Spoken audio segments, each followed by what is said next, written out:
Hello. What I'm going to do today is demonstrate how to create a traceable radio, but it has a source inside in an interior rather than being out in the wasteland. It's a lot the same as what I did in my last tutorial, but it's going to be a little bit different at the end, so I'll make a whole new tutorial in case people are searching for one or the other. I'll make two different tutorials. So I'm going to create my token activator. So I'm going to edit one that already exists in the game, and this one will do because it's got all the right settings. So give it a unique ID, my radio, and give it a name. This is what will show up in your Pip-Boy, the name, my radio. Right, it can be anything you want. I'm going to hit OK. And yes, I want to create a new form. So go up and I'll give it a voice type. You can probably get away without doing this, but just for neatness, I like to give all my custom people and custom items and things like that a unique voice type. So my radio is here, and the voice type is going to be, I called it my radio voice. Okay. So now we'll create a quest to handle the dialogue. So give it a unique ID. It doesn't need a name because that'll never show up in game. My radio quests, I'll start game enabled and I hit OK. Now we can go back into it and start editing the topics. So first we'll open up with radio hello. Like this. Don't copy. New. First part of the radio. Again, just absolutely anything you want. And I always forget to do this, but go back to quest functions here and new, get his ID, my radio, like that. So that only your token activator will say this stuff, and it's just much quicker than doing it individually. First part of a radio. And you can just record this straight into the GECK, probably, or either that or do it as a WAV in Audacity. Make sure it's a mono WAV or it'll repeat itself twice and that'll be annoying. Radio topic 2 we'll do as a name. And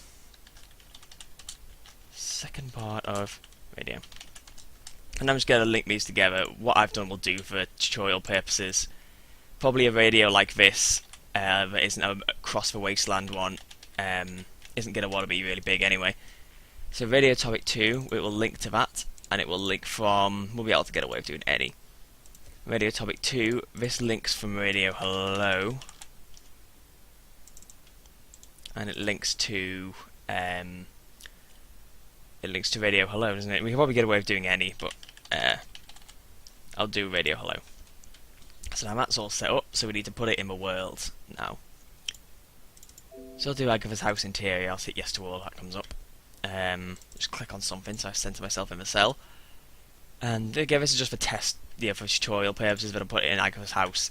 You can do it any way you want. So what I did last time, I'll do the same again now, is go to the activator section, wherever that is, there it is, and just drag a generic ham radio in.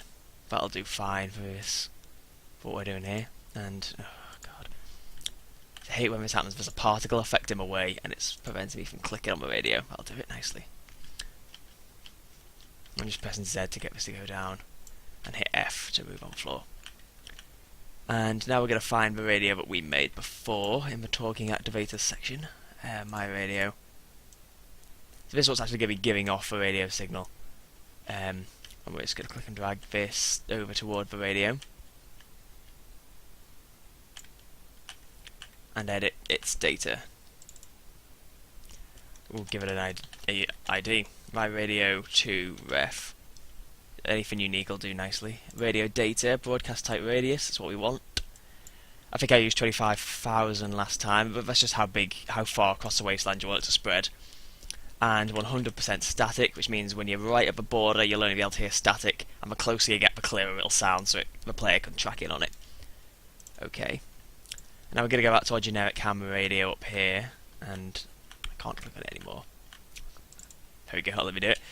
I'm going to give this a unique reference ID as well. I'll make sure it's a persistent reference and open by default, which means that by default the ham radio will appear in the on position. So now we're going to write the quest script, and once I've done this, it'll all be exactly the same as my previous tutorial, and I can just get all of the new stuff. SCN, my quest, or my radio quest I'll call it, so that I can remember that it goes with this. As long as it's unique, it can be basically anything. So we'll begin game mode. If get open states, I think this is what we have to do. So I messed up the tutorial last time. I couldn't figure out what was wrong. My radio ref equals 1, so i.e. if the radio is in the on position, which it is by default. My radio 2 ref dot enable, else if get open state my radio ref equals 3, which for some reason means turned off. It's not 0, 3 is turned off. My radio 2 ref dot disable, and if end. Now this better be right, because I had to re-record this tutorial because I made a mistake. That is brilliant. That is absolutely brilliant. I better know what I did. Somehow, even though I did this tutorial 2 days ago, I managed to forget how to do it. So that's .get open state. I thought it didn't make sense to put it first. Yeah, there you go. Let me save it. So yeah, it's my radio ref dot get open state equals 1, and let's say way around. But I just put those the wrong way around because I forgot how to do it, even though I did it yesterday, 2 days ago. So now go back to the quest we just made. I'll adjust the quest processing delay so that it's 1, so that when you turn off the turn the radio off, it will immediately turn off, because by default it's 5 seconds. I'll look for the script we just wrote. My radio quest script. Priority 0. Priority 55. That's what I always do. And that ordinary, if it was the Wasteland version, that would be that done. But as it is, you'll only be able to hear it when you're inside Agatha's house, and there's no point in that. So what we want is for the player to be able to track the source to being inside Agatha's house. So the way we do that is we have to go to the door to Agatha's house. The fastest way to do that is to just click on this little marker here, if I can get past the particle effects.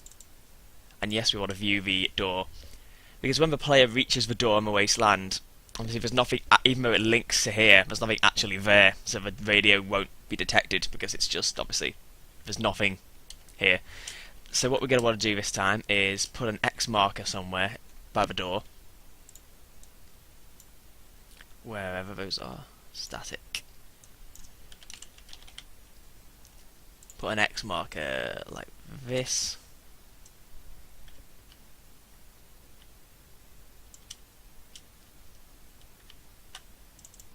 Let's make sure all the settings are good. Yeah, it doesn't need any settings changing. So that is that. And now we're going to want to return to the inside of Agatha's house. God. Okay, that should do it. And then we're going to find the radio, go underground to the X marker, which is the, or to the, this is the talking activator, it just looks like an X marker. And we're going to go to radio data, you see it says select exterior position reference. But what I'm going to do is going to leave this open, and we're now going to need to go back to the exterior. It would have been quicker if I'd opened that first, but didn't think. Go back to the exterior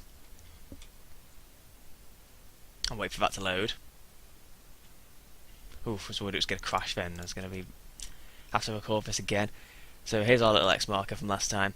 Select exterior position ref, select reference in render window, and it'll show up white when we've got our reference. And we double click on the X marker like that. Okay. Okay. So now what that means is the radio is inside, but when you're outside, the radio is detected as being here.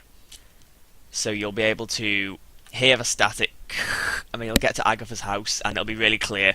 You'll open the door, and lo and behold, there's the radio. And then you can turn up the radio on and off by flicking the ham radio switch via the little script that I wrote earlier. And that's all that done. So hopefully that was useful. Thanks for watching, and goodbye.